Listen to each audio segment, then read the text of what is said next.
하나님께서 오늘 우리에게 주시는 말씀 함께 나누겠습니다. 오늘은 전신무장 시리즈의 오늘 마지막 편입니다.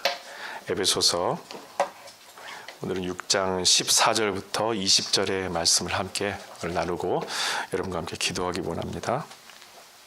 6장 14절로 20절입니다. 제가 봉독하겠습니다. 그런즉 서서 진리로 너희 허리띠를 띠고 의의 호심경을 붙이고 평안의 복음이 준비한 것으로 신을 신고 모든 것 위에 믿음의 방패를 가지고 이로써 능히 악한 자의 모든 불화살을 소멸하고 구원의 투구와 성령의 검 곧 하나님의 말씀을 가지라. 18절, 19절, 20절 다 같이 읽습니다.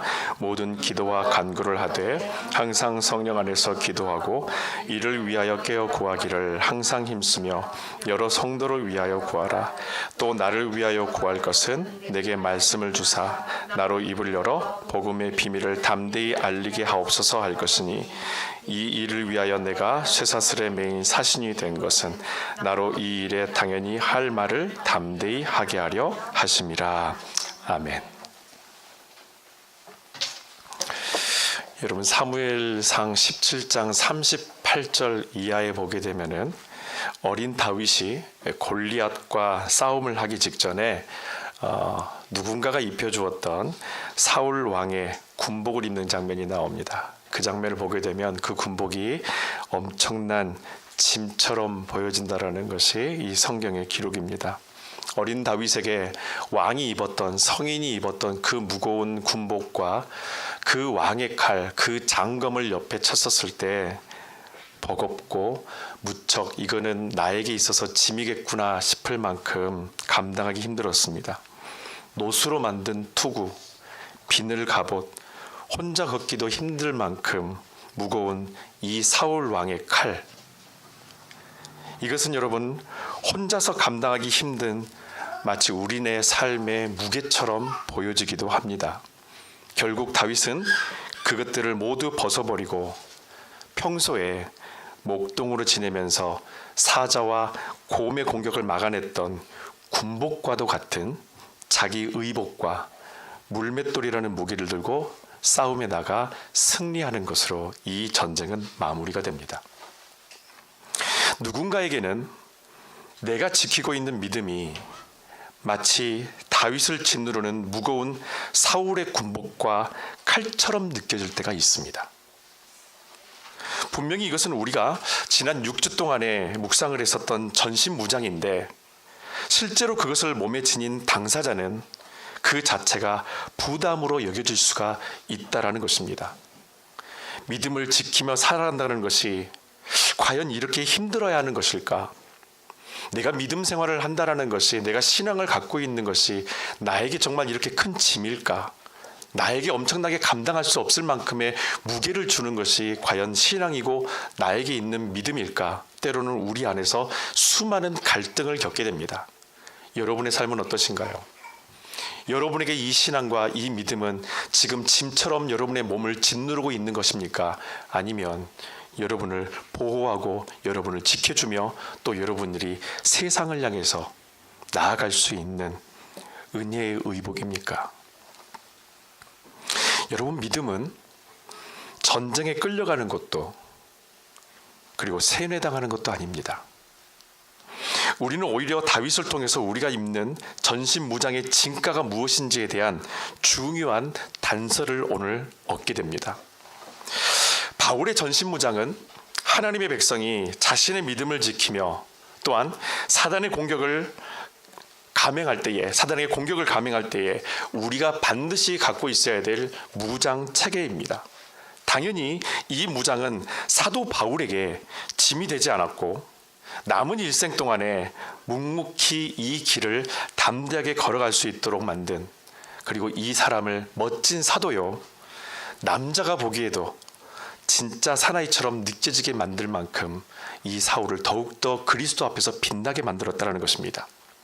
이런 바울이 자신의 현재의 처지를 성경에 이렇게 기록합니다. 20절에 보게 되면 나는 지금 감옥 안에 있습니다 라고 말합니다.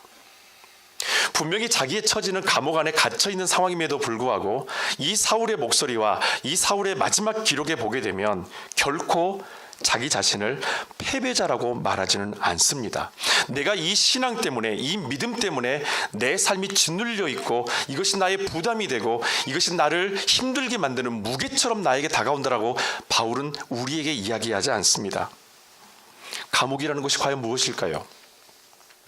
우리가 생각했었을 때는 만약에 우리가 믿음 안에 온전하게 자유함을 얻지 못했었다면 이 믿음이라는 것 때문에 결국에는 감옥 안에 들어가 버린 비참한 인생, 소위 말하면 믿음 때문에 내 삶이 짓눌리고 믿음이라는 것이 내 삶에 있어서 짐이 된다는 것처럼 느껴질 때가 있을 것입니다.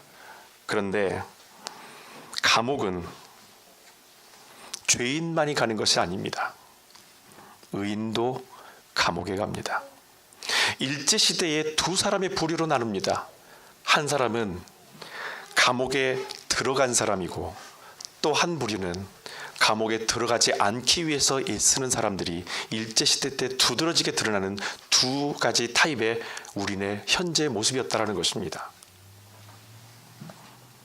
오히려 감옥이 이 사람의 정체성을 대변해주는 공간으로 사용됐다라는 것이 오늘 바울이 우리에게 마지막으로 6장을 마무리하면서 자신의 처지를 이야기하는 것으로 드러납니다. 여러분, 감옥에 갇혀 있다고 해서 바울의 생각과 믿음까지도 그 자리에 멈추게 만들거나 거기에 갇혀지게 만드는 것은 절대 아니라는 것입니다. 내가 어떤 막다른 골목 안에 들어가 있다고 해서 내 생활에, 내 삶의 모든 것들이 마치 답답하게 감옥처럼 갇혀 있는 곳이라고 한다고 해서 숨쉬기 힘들 만큼 나를 답답하게 옥죄어오는 어떤 상황 가운데 있다고 해서 그것 때문에 내 믿음이 멈추는가? 바울은 우리에게 절대로 그렇지 않다라고 얘기합니다.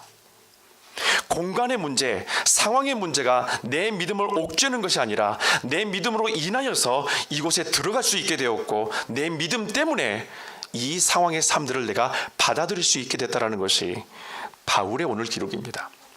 그러면 오늘 성경의 말씀으로 다시 한번 돌아가 보죠. 19절, 20절 말씀을 보겠습니다. 스크린에 나와 있는 현대어 성경 버전을 여러분들과 함께 나누겠습니다. 색깔이 있는 글씨들을 주목하시기 바랍니다. 먼저 19절 다 같이 읽습니다. 내가 주님에 관한 것을 담대하게 말할 때나 주님의 구원이 이방 사람들에게도 임한다라는 것을 설명할 때 하나님께서 적절한 말씀을 주시도록 나를 위해서도 기도해 주십시오. 20절 나는 지금 하나님의 복음을 전하다가 쇠사슬에 매여 있습니다. 그러나 이 감옥 안에서도 주님을 증거하는 말을 담대하게 할 수 있도록 기도해 주십시오. 아멘. 여러분, 바울이 19절과 20절에 나와 있는 이 마지막 두 절에 있는 말씀을 통해서 짧은 글귀이지만 지금까지 바울이 우리에게 6주 동안에 말해줬던 전신무장의 이미지가 그대로 들어가 있습니다. 다시 한번 19절 한번 보실까요? 내가 주님에 관한 것, 진리입니다. 구원이 이방 사람들에게 임한다는 것, 복음의 전파입니다. 다음 말씀, 우리에게 주신 하나님의 귀한 성령의 검, 말씀. 20절 복음, 그리고 우리 안에 있는 믿음으로 담대하게 할 수 있도록, 그 진리가 변하지 않을 수 있도록 우리가 그것을 붙들고 나아가는 삶. 여기에 바울은 이 모든 무장을 갖춘 자신이 이 사명을 끝까지 지킬 수 있도록, 그리고 절대 굴하거나 부정하지 않도록 기도해달라고 부탁을 합니다. 자신이 우리에게 말했던 무장하십시오라는 이 모든 것들이 자기 자신에게도 무장돼야 되는데 이 무장함을 위해서 바울은 중보기도를 요청한다는 거예요. 내가 이 모든 장구들이, 이 무장들이 완전하게 작동할 수 있도록, 완전하게 그 기능들을 분명히 할 수 있도록 여러분들이 저를 위해서 기도해 주십시오. 이것이 바울의 부탁입니다. 여러분, 6가지 전신무장을 버거운 짐으로 여기는 것은 우리가 기도하지 않을 때 나타나는 현상입니다. 우리가 분명히 이렇게 해야 된다는 것을 알고는 있습니다. 그것이 복음이라고, 그것이 믿음이라고, 그것이 진리라는 것은 알고 있습니다. 그런데 그 모든 것들이 내 안에서 자꾸 짐으로 다가왔다면, 지금까지 여러분의 삶 가운데서 이런 모든 신앙생활의 모든 것들이 마치 짐으로 다가왔다면, 과연 내가 하나님 앞에 기도의 자리에 나아갔는지를 한번 생각 한번 해보십시오. 기도하지 않는 그 자리, 기도하지 않는 믿음, 기도하지 않는 진리, 기도하지 않는 복음,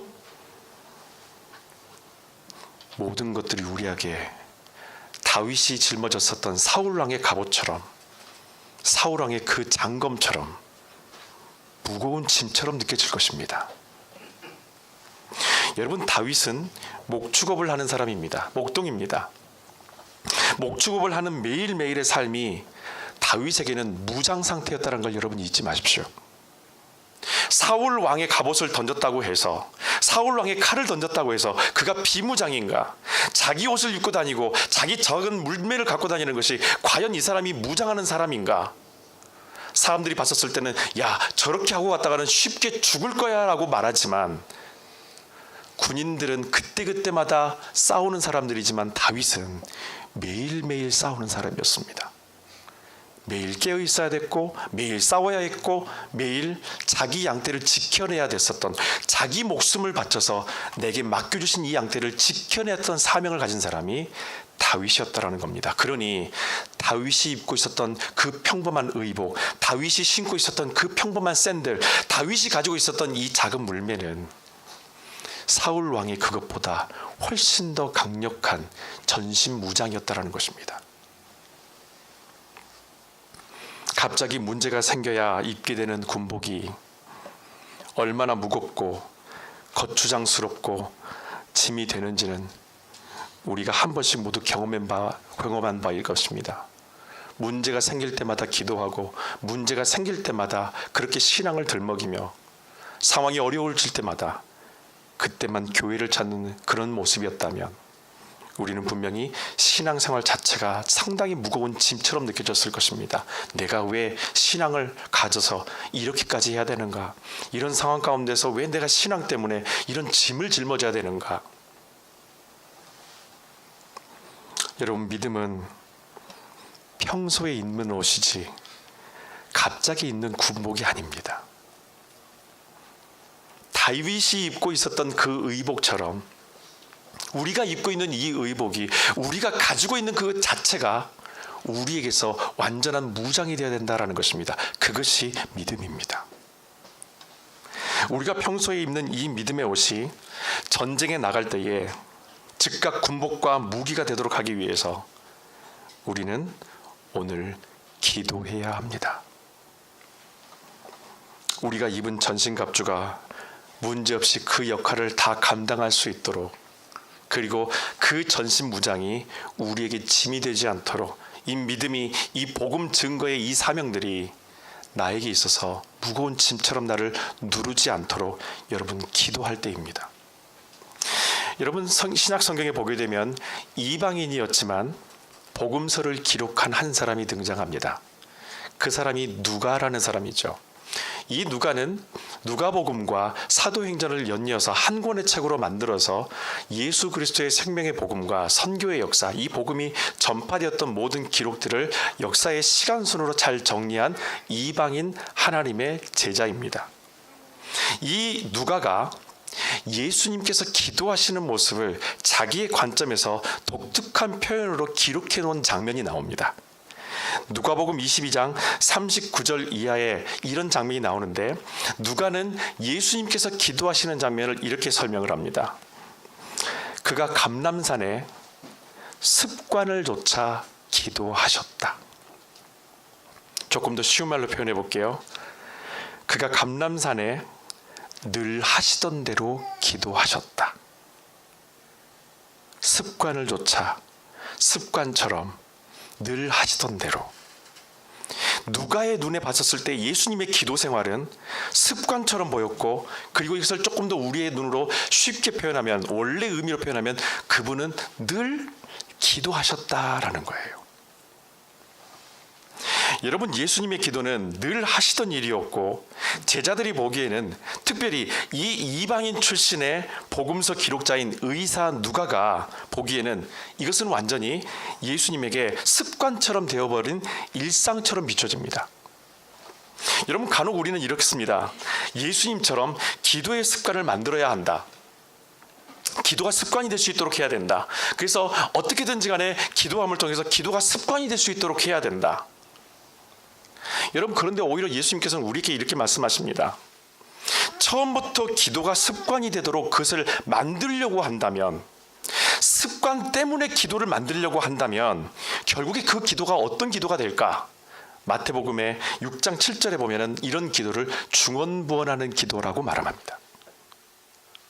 습관이기 때문에 그냥 습관처럼 나가서 하는 그런 습관의 기도는, 그렇게 습관처럼 만들어버려서 기도의 자리에 나아가는 그런 기도는 우리의 입술에서 끊임없이 중언부언하는 기도가 된다라는 거예요. 내가 무슨 기도를 하는지도, 무엇을 구하는지도, 무엇 때문에 여기 앉아있는지도, 무엇 때문에 엎드려 있는지도 알지 못하는 그런 중언부언하는 그런 기도. 예수님의 인생에 기도가 이처럼 늘 하시던 습관이 될 수밖에 없었던 이유를 여러분 혹시 아시나요? 히브리서 기자가 이 장면을 이렇게 기록합니다.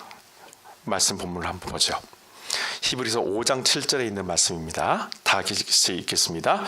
그리스도께서는 이 땅 위에 계실 때 위대한 성업을 다 이루기 전에 너무 일찍 십자가의 죽음을 맞지 않도록 자신을 죽음에서 구원하실 수 있는 유일한 분께 신음과 눈물로 기도하고 탄원하셨습니다. 아멘.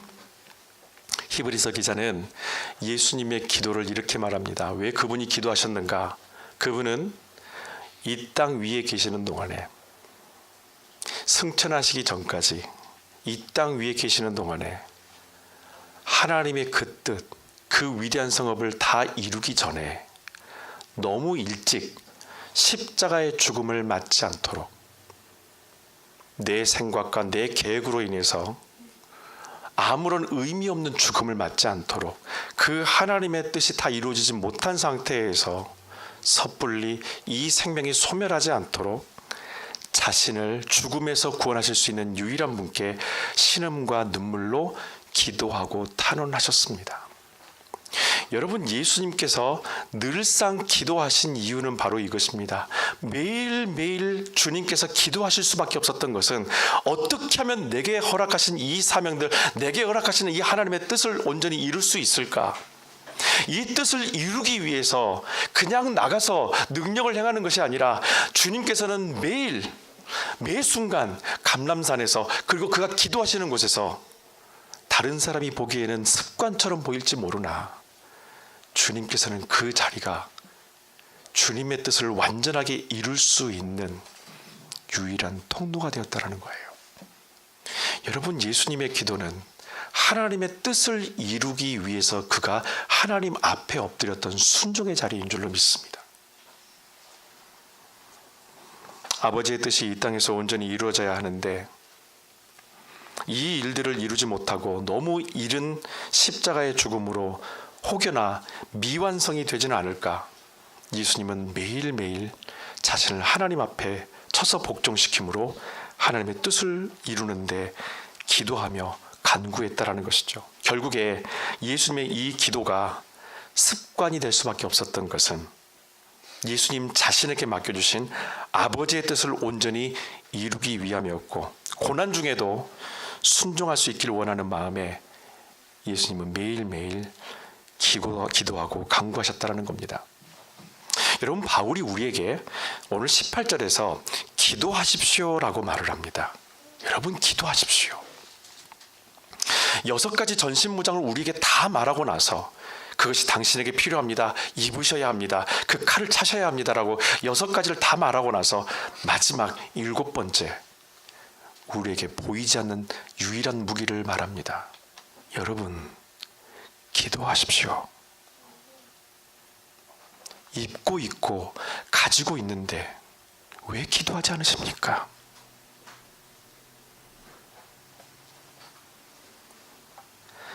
사단과 싸울 수 있는 6가지 최고의 군복과 무기가 제 역할을 발휘하기 위해서는요, 기도밖에 없습니다. 이제 우리가 기도해야 하는 우선순위를 알아야 합니다. 우리가 바라는 것에 대해서 기도하는 것이 여러분 절대 죄가 되거나 부끄러운 것이 아닙니다. 내가 지금 가지고 있는 내 삶 속에서의 어떤 기도 제목들 하나님께 간구하는 것 절대 죄가 되지 않습니다. 복을 구하는 거 죄가 되지 않습니다. 판단은 하나님께서 해주시고 응답은 하나님의 몫이지 그것을 구하는 것 자체가 우리에게 죄가 되지는 않는다라는 것입니다. 그 생각 때문에 아예 하나님 앞에서 나가는 기도의 자리로 망설이게 만드는 것이 어쩌면 우리 안에 있는 내 자신의 갈등일 수도 있습니다. 구하십시오. 복도 구하십시오. 그리고 그분의 응답을 기다리십시오. 내가 구했던 것이 과연 하나님의 뜻에 합당한 것인지, 내가 구하는 것이 과연 나를 위한 것인지를 그분께서 말씀해 주실 겁니다. 그러면 그 다음부터 우리의 기도는 또다시 달라질 거예요. 어떤 복을 내가 구할 것인가? 내가 어떤 것을 구할 것인가? 내 안에 바람이 있기 때문에 하나님께 그 뜻을 물어야 하고 그 간절한 기도에 대해 응답하실 때에 내가 어떻게 감당하고 순종해야 할지도 우리는 더욱더 힘을 다해서 기도해야 합니다. 그러나 기도의 우선순위는 제 뒤에 있는 말씀의 성구와도 같습니다. 아버지의 뜻이 하늘에서와 같이 이 땅에서도 내 삶 안에서도 내 가정과 내 일터와 우리 교회 안에서도 이루어지는 것. 우리가 기도해야 하는 것은 내게 입혀주신 믿음의 사명을 끝까지 잘 감당할 수 있도록 하는 것입니다. 우리가 하나님의 이름을 그냥 멀리 있는 신으로 부르지 않고 우리는 그 신을 아버지라고 부릅니다. 세상의 그 어떤 종교도 자기가 믿고 있는 신을 아버지라고 부르는 종교는 없습니다. 감히 그 이름을 부르지도 못하고 그 이름을 함부로 하지도 못합니다. 그러나 우리는 그분을 아버지라고 부릅니다. 그러니까 그 앞에서 때도 쓰는 겁니다. 그 앞에서 불평도 하는 겁니다. 그 앞에서 내가 가지고 있는 모든 내 안에서 끌어오르는 것까지 다 아버지에게 얘기합니다. 여러분, 아버지의 자녀가 됐다라는 것은 그 아버지가 마음에 두고 있는 그 꿈을 나에게도 심겨주셔서 나도 그 꿈을 함께 꾸는 것이 가족의 모습이죠. 사람의 생명을 보호하기 위해서 입어야 할 것들이 거추장스럽고 무거운 짐이 된다라는 선입견에서 여러분 빨리 벗어나십시오. 다시 말하면 우리가 믿음을 지키며 산다라는 것이 무거운 짐이라는 선입견을 걷어내야 된다는 겁니다. 이것은 어디선가 마치 진리처럼 둔갑해서 우리에게 전해진 가짜 뉴스와도 같아요. 여러분, 제가 예전에 사역했었던 교회에서 어떤 한 성도님이 배를 갖고 계셨습니다. 그 배를 타고 우리 목회자들과 함께 같이 벨카라 쪽에 있는 그 바닷가 한복판에 가서 크랩을 잡았던 추억이 있습니다. 그날도 날씨가 너무 좋았습니다. 우리 목회자들이 몇 명이 같이 그 배 타서 그분과 함께 벨카라에 있는 그 바다 한가운데 가서 이제 막 자리를 잡고 게트를 던지려고 하는데 저쪽에서 우리하고 분명히 조금 다른 흑색의 어떤 배 한 척이 이쪽으로 빨리 다가오는 겁니다. 자세히 가까이 봤더니요, 경찰입니다. 해양경찰이 그 배에 딱 붙어서 갈고리를 딱 걸더니 이 배, 우리 성도님이 가지고 있었던 이 배의 몇 가지 이퀴먼트에 대해서 체크하기 시작합니다. 첫 번째, 당신 라이센스 있습니까? 두 번째, 배 라이센스뿐만 아니라 피싱 라이센스를 각자 다 가지고 있습니까? 그 다음, 당신들 구명조끼 다 가지고 있습니까? 모두 다 구명조끼를 입어서 저는 다 끝난 줄 알았어요. 그런데 그분이, 그 경찰이 배를 수색합니다. 왜냐하면 배의 크기에 따라서, 그 정원에 따라서 맞는 숫자에 맞는 구명조끼가 반드시 비치되어 있어야 합니다. 타고 있는 사람만이 그 구명조끼를 갖추는 것으로 다 끝나는 것이 아니라 타고 있어도 그 숫자에 맞는 구명조끼는 반드시 배에 비치되어져 있어야 되는 것이, 그게 법이라는 거예요. 그래서 그것까지 다 확인하고 나서 너무 잘 준비가 돼서 칭찬까지 받고 그 배에서 갈고리를 떼서 자기들은 자기들의 길로 가고 저희들은 그날 나머지 일들을 즐겼습니다. 만약에 우리가 이게 참 거추장스럽다, 이렇게 입고 다니는 이 구명조끼가 참 거추장스럽다, 무슨 일이 일어나겠나, 그러면서 내가 벗어 적겼다면 엄청난 벌금을 아마 물었을 것입니다. 그리고 그 배 안에 정원에 맞는 숫자의 합법한 구명조끼가 없었다면 소유주도 엄청난 벌금을 물었을 것입니다. 여러분, 우리의 생명을 지켜주는 구명조끼, 무거워서 우리가 벗어버리고 싶어 했을까요? 여기는 그렇지 않지만 한국에서는 이 구명조끼를 참 무거운 것처럼 느껴지는 분들이 있다고 합니다. 거추장스럽고 꼭 이런 거 입어야 돼? 지키는 사람 없으면 안 입어도 되는 거 아니야? 왜 이게 무거운 짐처럼 느껴지고 답답하게 느껴질까요? 우리는 이런 생각을 할 수도 있을 것입니다. 설마 무슨 일이 있겠어? 이건 내가 벗는다고 설마 무슨 일이 있겠어? 어떤 일은 아니라는 생각과 나 이것 없이도 자신 있어, 그런 자만심이 구명조끼의 부담과 무게감을 우리에게 느끼게 만든다라는 겁니다. 채 1kg도 되지 않는 이 구명조끼가 왜 그렇게 무겁게 느껴져서 벗으려고 했는지, 아무 일도 없겠지, 별일도 없겠지, 내가 믿음을 한번 벗어난다고 해서, 내가 신앙생활을 잠깐 중단한다고 해서 나에게 아무 일도 없겠지. 왜? 예전에도 아무 일도 없었으니까. 여러분, 제가 그 배를 타고 웨스트 밴쿠버 있는 쪽까지, 스탠리 파크 있는 쪽까지 배를 타고 쭉 나간 적이 있습니다. 제일 무서웠던 구간이 어딘 줄 아세요? 아이언 워커스 브릿지 밑을 지날 때입니다. 그 좁은 협곡을 지나갈 때에 물살이 그렇게 셀 수가 없습니다. 물살이 휘어 돌기 시작합니다. 모터보트인데도 불구하고 거기서 빠져나가는데 조금 시간이 많이 걸렸습니다. 제가 그때 느꼈어요. 와, 여차면 이 배 뒤집어질 수 있겠구나. 썰물 때 밀물 때 교차 지점에서 그 물이 돌기 시작하면서요, 이 작은 배가 흔들리는데요, 갈피를 못 잡는 거예요. 나의 아니란 생각, 야 이거 귀찮아, 무슨 일이 일어나겠어? 그냥 무슨 일이 일어나면 그때 주섬주섬 입으면 되겠지, 그때 가서 이 옷을 착용하면 되겠지. 여러분, 그게 가능할까요? 한순간에 배가 뒤집히는 그런 상황 가운데서 내가 그 구명조끼를 찾아서 그걸 입고 그 버클을 3개를 다 끼울 수 있는 그런 시간이, 여유가 우리에게 있을까요? 착각입니다. 믿음을 벗어났다가 다시 주워 입으면 되겠지라는 그런 자만심은 철저한 착각이라는 거예요. 다윗은 어제 내가 목동으로서 내 양을 칠 때에 곰과 사자가 나타나지 않았다고 해서 그 다음 날 오늘은 물맷돌 안 갖고 가도 되겠지, 내가 오늘 조금 더 두툼한 옷으로, 내가 좀 더 멋진 옷으로, 활동은 좀 불편하겠지만 좀 안 신어봤던 그런 어떤 옷으로 오늘 입고 나가도 아무 문제 없겠지. 여러분, 다윗은 그렇게 살지 않았어요. 다윗은 평소에 입고 있었던 의복 자체가 매일매일 싸움을 했었던 군인들의 군복과 같은 의복이었습니다. 그러니 사울의 군복은 내던졌지만 자신이 입고 있었던 그 믿음의 의복을 통해서 다윗은 그 전쟁에서 담대하게 싸워서 우리에게 승리라는 결과를 가져다 줬다는 거예요. 여러분, 군인이 착용하는 군복과 무기는 존재의 의미 그 이상으로 사명과 명예를 상징합니다. 전신갑주 중에 유일하게 형태가 보이지 않고 무게를 잴 수 없는 것이 기도입니다.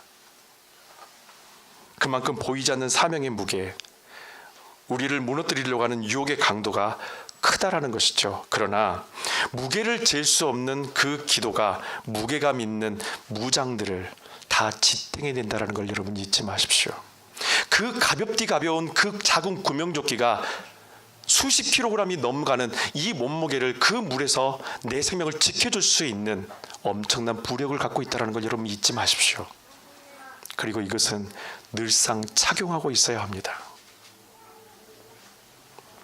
바울은 우리에게 오늘 세 가지를 위해서 기도하라고 말합니다. 18절에 있는 말씀을 가지고 이 기도의 세 가지 기도 제목을 여러분에게 나눕니다. 여러분 앞으로 계속 이것을 위해서 기도하시면서 주님 앞에 나아갔으면 좋겠습니다. 18절 여러분이 말씀을 읽으실 때 색깔 있는 부분들을 다시 한번 주목하시기 바랍니다. 다 같이 읽습니다. 여러분은 또한 항상 기도하십시오. 무슨 일이나 성령께서 원하시는 선 안에서 하나님께 간구하십시오. 여러분이 필요한 것을 계속해서 아뢰십시오. 각지에 흩어져 사는 그리스도인들을 위해 열심히 기도하십시오. 아멘. 바울이 우리에게 세 가지를 위해서 기도하라고 말합니다. 첫 번째는 성령께서 원하시는 것. 다시 말하면 하나님의 뜻을 구하기 위해서 여러분 기도하십시오. 나에게 이 옷을 입혀주신 것은 그분의 계획이십니다. 그분의 뜻입니다. 그 뜻을 이루기 위해서 우리에게 이 군복을 입혀주신 것입니다.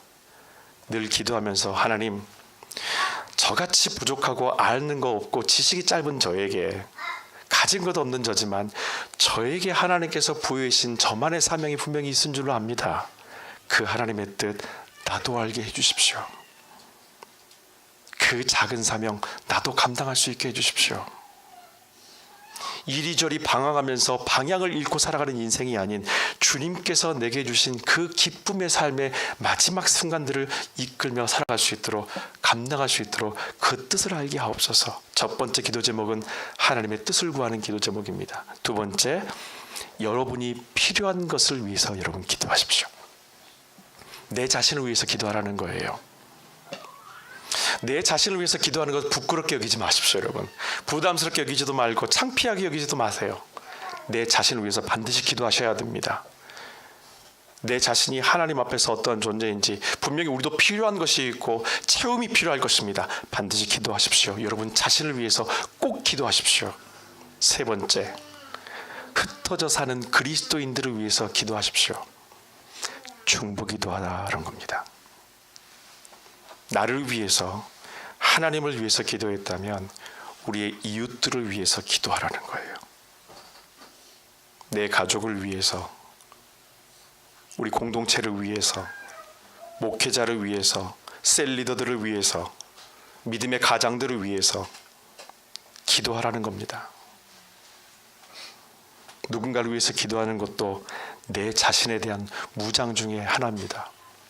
여러분, 기도함을 통해서 하나님께서 우리에게 부여하신 그 귀한 사명들, 하나님의 군자로서의 사명들을 끝까지 감당할 수 있도록 힘을 구하고 성령님의 도우심을 반드시 구해야 될 것입니다. 오늘이 2월 24일, 2월의 마지막 주일이죠. 저희 가족에게도 참 중요한 날이었었습니다.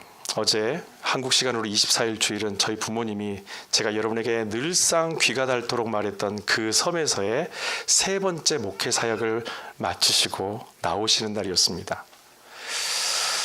어제 저한테 저희 가정의 부모님들이 주일 예배를 끝나시고 나서 그 교회를 빠져나오시면서 페이스톡을 하셨어요. 목소리가요 2옥타브 올라가셔서 전화를 하십니다. 그러면서 너무 기뻐하시는 거예요.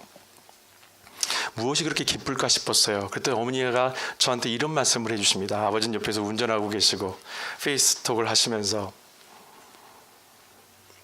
24일 주일날 마지막 예배를 두고 내가 이 교회를 언제 다시 오실지 모르지만 마지막까지 전도하고 가야 되겠다.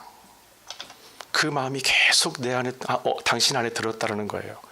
그래서 마지막 주일을 맞이하기 바로 하루 전 토요일 날 그 동네를 걸어다니면서 지금까지 전도하려고 기도했었던, 오랫동안 마음에 품고 있었던 그 가정에 찾아가서 전도해야지. 그런데 매일매일 기도하시면서 살아왔던 분이라 허리가 안 좋으십니다.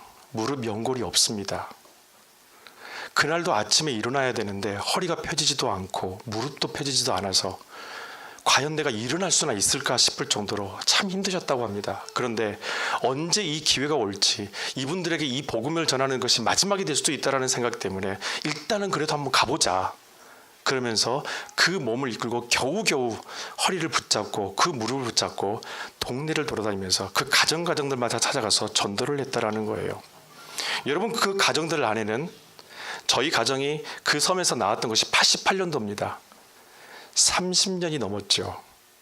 30년 동안 그 가정을 전도하기 위해서 기도했었던 또 그 가정도 포함되어 있습니다.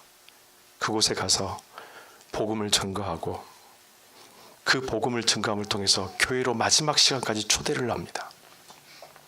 처음에 아침에 출발할 때 허리가 아프고 무릎이 아파서 과연 내가 일어날 수 있을까? 내가 정말 할 수 있을까? 그렇게 힘들었던 하루였는데 끝나고 나서 내가 이제는 아마 집에 돌아가면 완전히 그냥 퍼지겠지. 완전히 쓰러지겠지. 놀라운 것은 집에 돌아왔었을 때 허리가 완전히 나아버렸다는 거예요.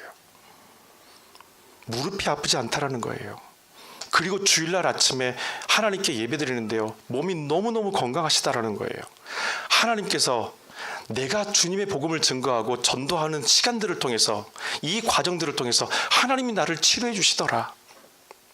내 몸이 이렇게 약하지만, 내 몸이 이렇게 내 스스로 치료할 수 없고 약으로도 치료할 수 없는 상황인데도 불구하고 주의 복음을 마지막까지 증거하는 이 상황들을 통해서 주께서 내 몸을 치료하시더라. 일시적인 현상이 아니었다라는 겁니다. 그 차 안에서 저한테 말씀하시는데 그렇게 기쁘고 감사가 넘칠 수가 없어요.